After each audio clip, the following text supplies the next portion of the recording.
auditeurs et internautes, téléspectateurs de partout, bonsoir, bienvenue et bonne participation à votre émission favorite, les non-dits de la leçon. Cette semaine, nous allons nous focaliser sur la troisième leçon ayant pour titre « La lumière brille dans les ténèbres ». Et le verset à mémoriser est sous la plume de l'évangéliste Jean, soit le chapitre 12, le verset 35. Jésus leur dit: la lumière est encore pour un peu de temps au milieu de vous. Marchez pendant que vous avez la lumière, afin que les ténèbres ne vous surprennent point. Celui qui marche dans les ténèbres ne sait où il va. Prions le Seigneur.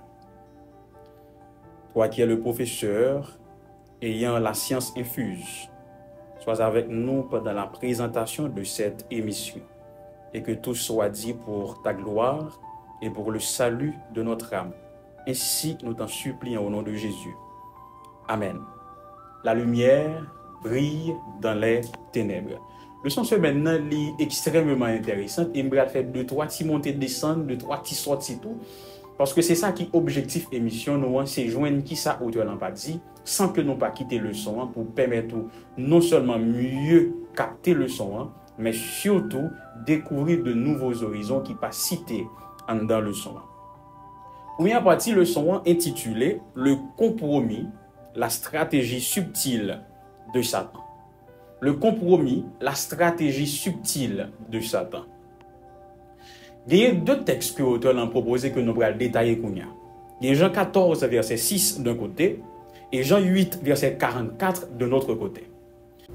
Jean 14, verset 6 présentait Jésus étant le chemin, la vérité et la vie. D'un autre côté, Jean 8, 44 présentait le diable. Le diable qui c'est le père du mensonge. À noter que diable dans le grec c'est diabolos, qui voulait dire calomniateur, ou dans un sens métaphorique, c'est celui qui s'oppose à la cause de Dieu. Donc d'un côté nous avons Jésus qui se dit être la vérité, d'un autre côté nous avons le diable ou le diabolos qui s'oppose à la cause de Dieu en étant le père du mensonge. Maintenant, pour qui ça titre le son, c'est compromis. Deux voies ça y est.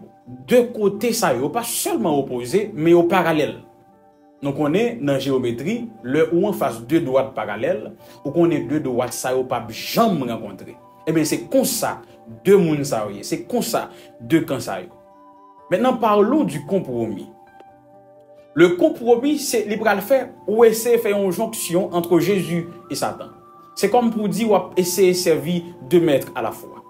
Le compromis, ce n'est pas un mauvais bagage en soi. D'ailleurs, les gens qui sont en relation de couple, il y a besoin des fois de faire compromis, des concessions réciproques pour que la relation soit capable de bien marcher.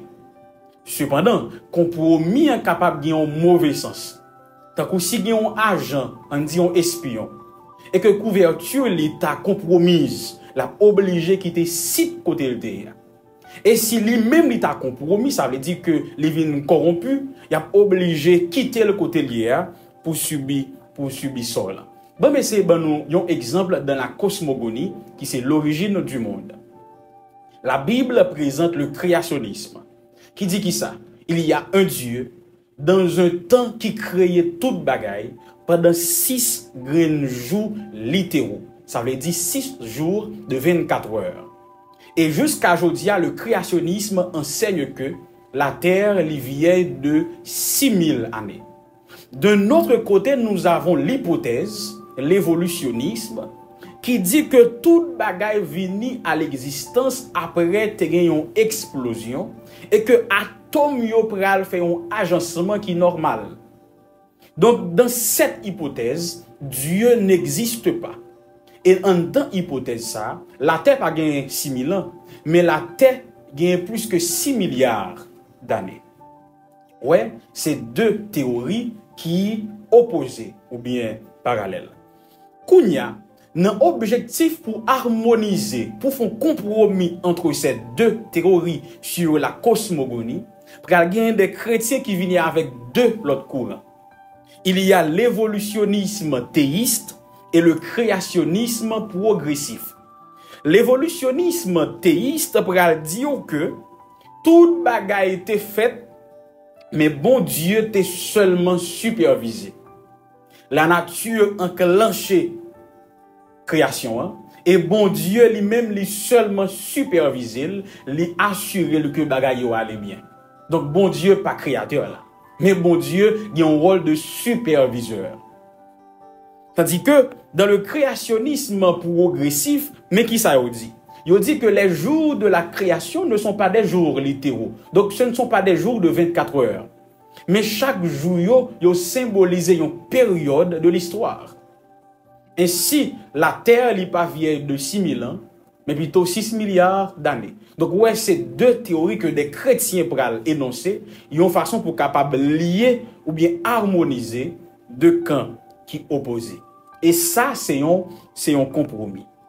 Et me rappelez dans la lettre écrite dans Apocalypse, lorsque Jésus pourrait adresser une lettre à l'église de Pergame. D'ailleurs, il faut me dire que l'église de Pergame est surnommée l'église du compromis. C'était une église qui est glorieuse. Mais à quel prix? C'est parce que l'église là qu'on fait compromission qui fait les vignes glorieuses. Et ça fait. Et on va rendre compte que dans l'être ça, Jésus pourra rappeler les tractations de Balaam. Qui était Balaam? Balaam, c'était un prophète païen qui te dit aux Moabites là, meilleure façon ou capable de détruire le peuple Israël, le peuple bon Dieu, c'est faire entrer dans le peuple là des éléments étrangers sans que vous ne rendre compte. Balaam, dont le nom veut dire dévorer le peuple, ils comprennent que compromis, c'est plus bonne méthode pour capable non seulement dévorer, mais neutraliser le peuple bon Dieu. Compromis est plus efficace passer persécution. Il plus efficace passer la mort. Parce que compromis, c'est lorsque Satan entre dans nous sans que nous ne nous compte. Et ça fait, l'auteur que j'admire tant, Jacques Doucan, pour déclarer, le compromis avec le mal s'avère plus dangereux que l'iniquité complète. Il continue, car il est plus facile de discerner l'ennemi tant qu'il reste dehors des portes, mais à peine s'est-il infiltré dans les rangs que l'opération devient délicate et qu'il devient impossible de le repérer. Donc c'est ça le compromis. Et problème compromis, c'est un mélange de vérité et de mensonge. Nous sommes capables de dire que c'est le sécrétisme religieux que nous avons aujourd'hui. Des chrétiens qui ont envie harmoniser bon Dieu avec Satan, qui ont envie harmoniser la vérité avec le mensonge, qui ont envie harmoniser la lumière avec les ténèbres et qui pourraient choisir un camp dans mi-temps. Mais ça qui est complètement impossible. Et ça me remet avec partie leçon ça. Il pourra montrer donc que Satan l'a cherché déformer vérité. Et c'est là qu'on peut venir entrer. Oui. Il pas ba yon menti qui brut ou bien qui sec, mais il prend vérité à les déformer. Et une fois que l'idée déforme, depuis nous commençons à tendre, nous venons esclaves. C'est ça l'objectif de Satan, nous a servir. Depuis nous tendons mentir, nous venons tourner esclaves. Et Jean 8, 32 fait nous comprendre, nous va connaître la vérité, et la vérité va affranchir. Donc lorsque nous écoutons la vérité, la parole de Dieu ou Jésus, nous comprenons et que nous acceptons, bon Dieu vient rendre nous libres. C'est ce que la vérité fait. La vérité nous rend libres. Par exemple, on a un chrétien aujourd'hui là, qui a fait mentir sur le monde.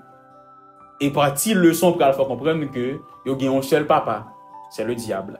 Il y a des gens qui déforment la vérité pour capable passer pour plus bon dans l'histoire. Ça c'est toujours les gens qui agit pour capable renforcer le camp du diable. Deuxième partie leçon, c'est des loups cruels qui articulés autour de Actes des Apôtres, chapitre 20, les versets 27 à 32. En dans section ça, tandis que Paul a adressé aux dirigeants de l'église d'Éphèse, il a mis en garde contre une intrusion parmi le peuple bon Dieu. Qui intrusion liée? Paul te gen comme objectif préparer l'église là avec yon bagay qui pral arriver ou bien qui te commencé enclencher et qui pral aggraver à l'avenir. Dans un premier temps, il dit yo, fais attention parce que il s'introduira parmi vous des loups cruels qui n'épargneront pas le troupeau. Comprenez bien. L'église l'a considéré comme un troupeau et que dans un troupeau ça a un seul type de bête. Mouton. Mais il dit que pour introduire parmi nous des loups. Ça fait loup, ça entre dans le nous sans que nous ne connaissions pas. C'est parce qu'il y a une apparence mouton même avec nous. Mais ils pas entrer pour capable vivre dans le nous, mais ils entrer pour capable détruire nous de l'intérieur. Donc Paul fait comprendre que pour gagner des croyants, des gens qui se disent chrétiens, qui pourraient chavirer l'évangile là dans nous, qui pourraient ébranler les fondements de l'église là. Et il pourraient faire nous comprendre que dans le deuxième temps, ils ne peuvent pas seulement entrer dans le temps nous avec des mauvaises intentions, mais ils pourraient poser des actions. Quelles actions qu'on a posées? Ils pourraient commencer à partager des enseignements qui contre ce que Dieu nous enseigne. Ils pourraient nous des faux enseignements, des fausses doctrines, des vérités mélangées ou accommodées. Et Paul dit, dirigeant l'église, fais attention. Le lit de yo, non plus facile pour nous ouais. Le lit en dedans, il devient plus difficile pour nous connaître qui est tout bon, qui a confessé la vérité. Ça fait, dans 2 Thessaloniciens 2, versets 7 à 12, l'apôtre Paul parle du mystère de l'iniquité qui agit déjà. Il dit que Satan a commencé à agir, mais il n'a pas agi de l'extérieur, mais il agit de l'intérieur. Ainsi, chers et frères, avant de continuer, faites un pile attention à moun nous a prêté crédit dans l'église. Faites un pile attention à moun n'a coûté, à moun nous fait confiance, à moun qui a enseigné nous, à moun n'a posé question, à moun qui a aidé nous découvrir la vérité. Parce que moun qui pral chavirer vérité en amène nous, il pas sorti dehors, mais là pendant. Songez que serpent pas dehors jardin, il était en dedans jardin. Et qui façon le monde capable de protéger les? Et l'auteur répond, nous pouvons être protégés par la parole. Un petit campé là. Est-ce que vous entendez des mots ça déjà? Gegraptai.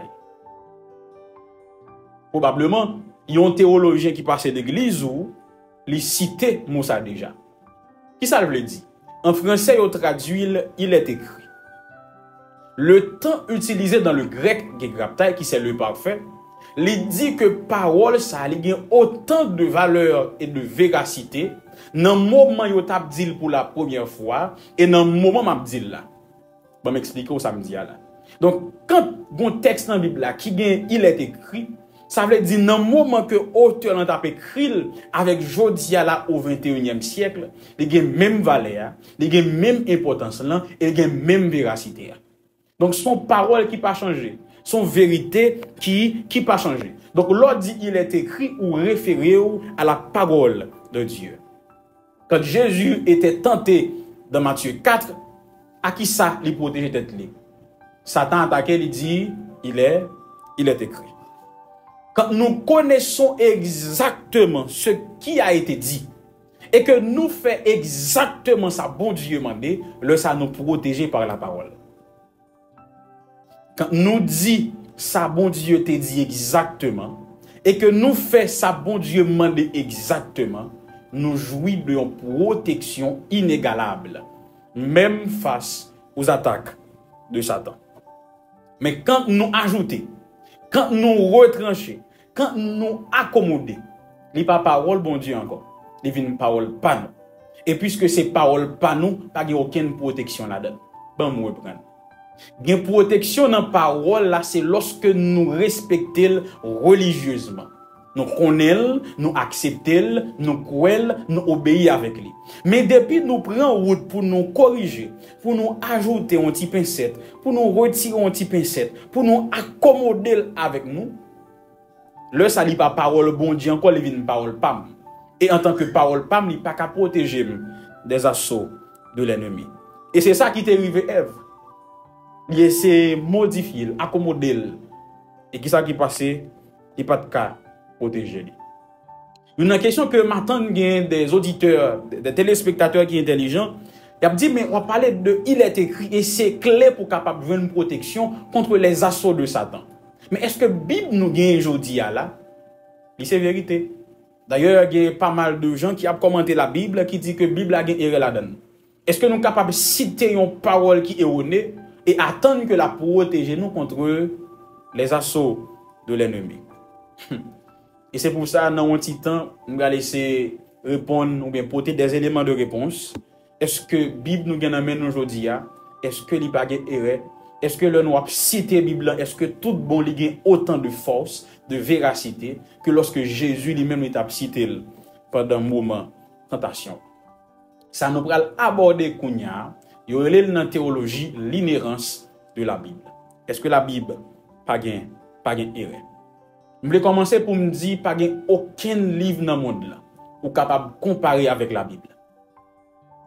Pas gain aucun livre dans le monde là ou capable de comparer avec la Bible. Pas même le Coran de Mahomet. Pas même le livre des Mormons. Pas gain aucun livre qui est comparable avec la Bible. Et il est bon pour nous comprendre que lorsque nous disons l'inhérence, ça veut dire que l'est immunisé contre toute erreur. Oui, la Bible n'a pas d'erreur dans le texte original. C'est-à-dire bien comment on va aller avec nous. Dans le texte original, dans le texte que l'auteur a écrit tout bon, pas d'erreur là-dedans. Donc les orthographes bibliques sont correctes. Pas aucune erreur là-dedans. Parce que bon Dieu pas jamais inspiré un auteur de l'écriture, un donné qui fausse. Ou bien un enseignement qui est erroné. Donc dans un premier temps, moi dis non que le texte original ou les textes originaux, pas aucune erreur là-dedans. Mais qu'en est-il de la Bible actuelle? Est-ce que il n'y a pas d'erreur là-dedans? Je me dis oui, il y a des erreurs qui glissent dans la Bible que nous gagnons dans la main aujourd'hui. Ça fait ça. Parce que personne ne peut pas copier un livre tout entier sans que pas des erreurs qui glissent là-dedans. Aucun monde ne peut pas copier un livre en entier pour pas au moins qu'il y ait une erreur qui glisse pendant qu'on copier là. Cependant, il y a une différence entre un document qui est erroné dès le départ avec un document exact au départ qui est mal recopié. Bon, moi, il y a une très grande différence entre un document qui est erroné dès le départ avec un document qui est exact dès le départ mais qui vient gagner des erreurs qui glissent pendant que il a recopié. Bon, moi, exemple. On amis capables vont l'aide ban nous. Le nous appelle l'île, nous au lieu de mettre EST, li mettre ET. Est-ce que ça a dérangé le message qui est dans la lettre là? Non. Parce que nous avons seulement gardé le contexte là et puis nous corriger l'erreur là. Là, ça c'est pas lettre là qui est erronée dès le départ, mais son erreur qui glissait en dans document qui était exactement dans le commencement.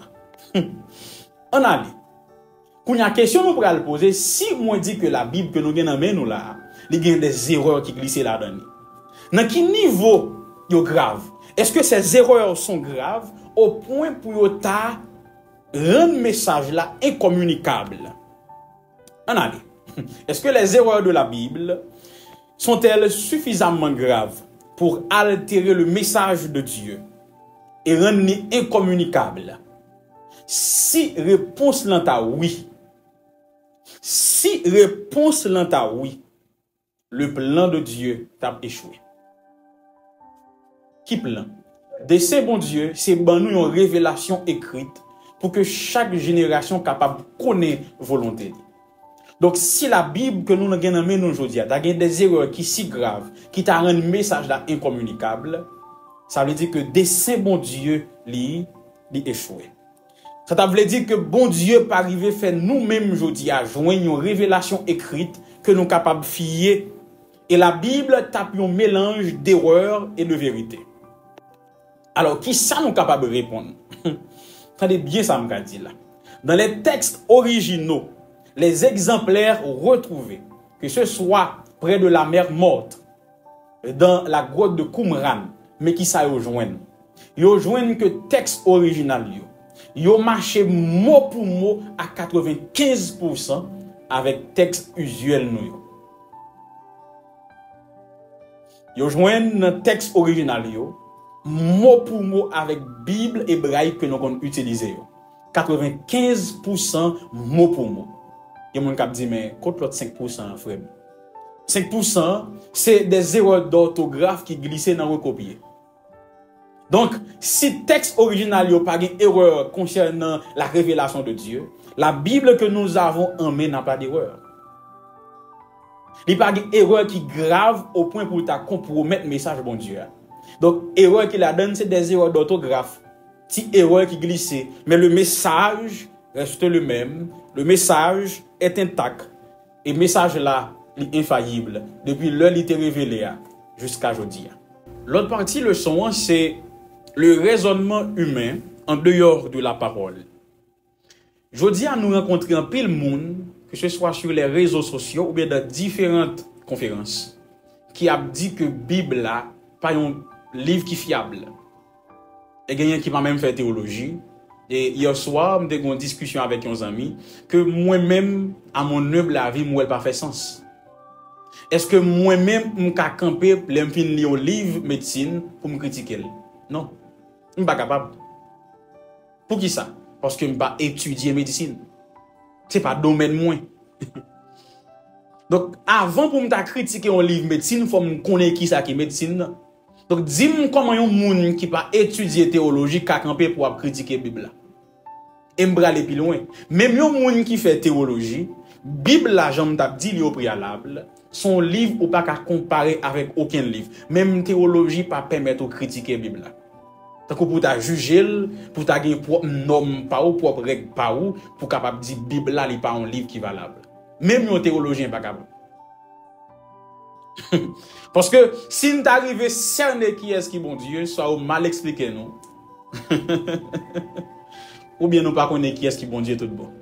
Donc si nous arrivons à cerner révélation pour nous dire pour nous arriver à un niveau pour nous juger, connaître que c'est pas révélation pour Dieu nous juger comme ça. D'ailleurs dans Ésaïe 53, l'Éternel nous dit via son prophète, nous étions tous errants comme des brebis. Nous tous nous t'es perdus. Ça fait ça. Parce que chacun suivait sa propre voie.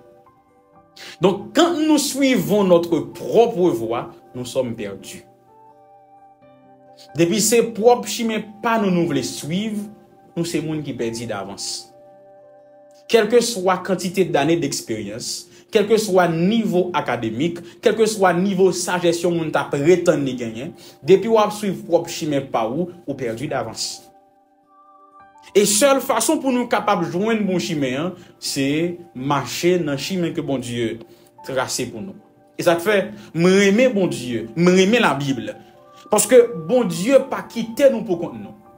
Bon Dieu pas quitté nous pour contre nous dans le voyage que nous pour aller dans le ciel là. Et ça fait dans le son nous pour aller découvrir une expérience que l'auteur en fait, il était pensé que il est capable d'orienter les plus bien que madame, ni finalement il a perdu. C'est leur tourner tomber sur un groupe monde qui connaît chemin en tout bon qui ramener au côté où tu as aller. Donc quand nous prétendons que nous connaissons chemin, quand nous prétendons que nous avons assez de connaissances, assez d'expérience pour nous mener tête nous, on a perdu. Faut que nous venons monde qui connaît chemin en tout bon, l'Esprit Saint, Jésus, qui a mené nous ce bon chemin, qui a mené nous côté nous voulons aller. Dernière partie leçon, c'est la bataille de l'esprit que j'aime beaucoup. Bon, me dis nous pour qui ça. Voilà, je ne vais pas dire en pile parole sur lui. Parce que moi, elle est très simple. Pour gagner bataille dans l'esprit, il faut au moins gagner deux voix opposées. Pour gagner deux voix opposées dans l'esprit, il faut au moins ou te content de voix bon Dieu. Bon exemple. Admettons que gagner un pile dans nous là que je ne connais pas.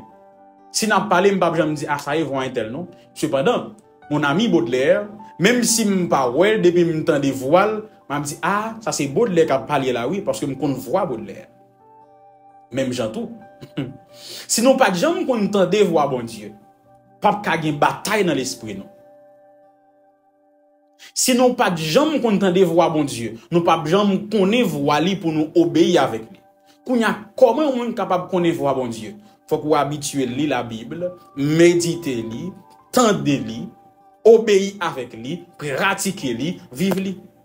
Et c'est là ça, les gens deux voix qui parlent dans les oreilles, dit ah, voix ça c'est voix bon Dieu parce que nous entendons déjà. Si nous pas qu'on lit la Bible, nous pas qu'on pratiquer ça que la donne, notre tête nous a toujours gagné une seule voix et pas jamais de bataille de l'esprit. Mais si nous qu'on habitué tant de bon Dieu, à bien deux voix, à bien opposition et n'a qu'une voix bon Dieu et n'a qu'à discerner lui et choisir lui avec beaucoup d'aisance. Le texte à mémoriser, c'est une injonction que bon Dieu fait nous par l'intermédiaire de son fils Jésus. Il dit nous qu'on les qu'à priver pas bien lumière encore. C'est-à-dire que gain lumière, en nous marcher là-dedans. Parce que les gens qui n'en fait noir, par contre, qui côté les praler. Moi, je suis sûr que chaque monde qui a regardé l'émission, ça, connaît qui côté au praler parce que nous tous, nous marchons dans la lumière de la vie éternelle. Ainsi, bien-aimés, chers et frères, auditeurs et internautes, nous mettons bout avec émission pour après-midi qui était axée sur la leçon 3. La lumière brille dans les ténèbres. Rendez-vous, c'est pour la 8e, côté nous allons joindre les non-dits de la leçon 4. Merci parce que vous êtes arrivé jour dans fin. Nous faisons une courte prière pour nous capables de séparer. Remercier sois-tu, tendre Père, pour ton assistance. Je sais que tu as été avec nous pendant l'étude, pendant ce moment de partage. Que par ton esprit, tu arroses ces bonnes paroles que nous venons d'entendre, afin que nous portions des fruits pour ta gloire et ton honneur. Ainsi, nous t'en supplions au nom de Jésus. Amen.